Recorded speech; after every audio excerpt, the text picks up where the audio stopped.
1시간에 59분을 혼자 말한다는 윤 대통령. 왜 명태균은 침묵.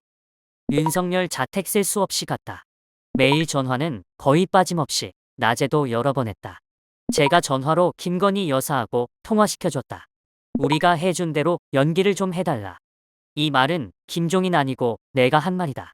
김건희 여사 공천 개입 의혹의 핵심 인물로 지목된 명태균 씨가 최근 언론에서 한 말이다. 그런데도 윤석열 대통령과 김건희 여사는 침묵하고 있다. 대통령실도 지난 10월 8일 이후에는 일체 해명을 내놓지 않아 아예 대응을 포기한 게 아니냐는 말도 나온다. 윤 대통령은 2021년 7월 초 이준석 개혁신당 의원을 통해 명 씨를 처음 만나는 등 정치인 소개로 2차례 자택에서 만났다. 명태균 씨와 관련해 대통령실에서 내놓은 유일한 해명이다. 하지만 다음날 이준석 의원이 당시 명 씨가 자신과 윤 대통령 간 3번째 만남을 주선했다며 새빨간 거짓말이라고 반박했다. 김종인 전 국민의힘 비상대책위원장도 2021년 7월 윤 대통령이 직접 밥 먹자고 해서 갔더니 거기에 명 씨가 있더라.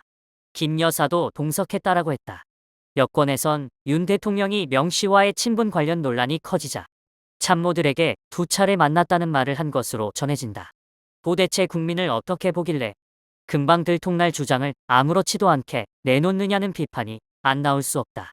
이쯤 되자 윤석열 대통령은 특유의 입국 모드에 들어갔다. 대통령 임기 시작 길에 2년 반 동안 국민들이 무수히 보아온 모습이다.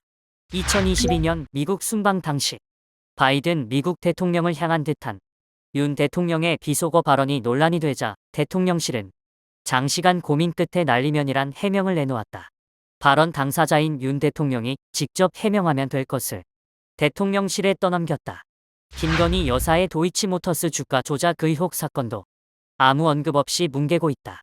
또 최사병 수사 외압의 핵심인 경로설에 대한 군사법원의 질의에도 침묵했고 극우 유튜버들의 음모론에 심취해 이태원 참사 조작서를 거론했다는 김진표 전국회의장의 증언에도 대응하지 않았다. 1시간 동안 59분을 말한다는 윤 대통령인데 이럴 때는 왜 입을 다물까?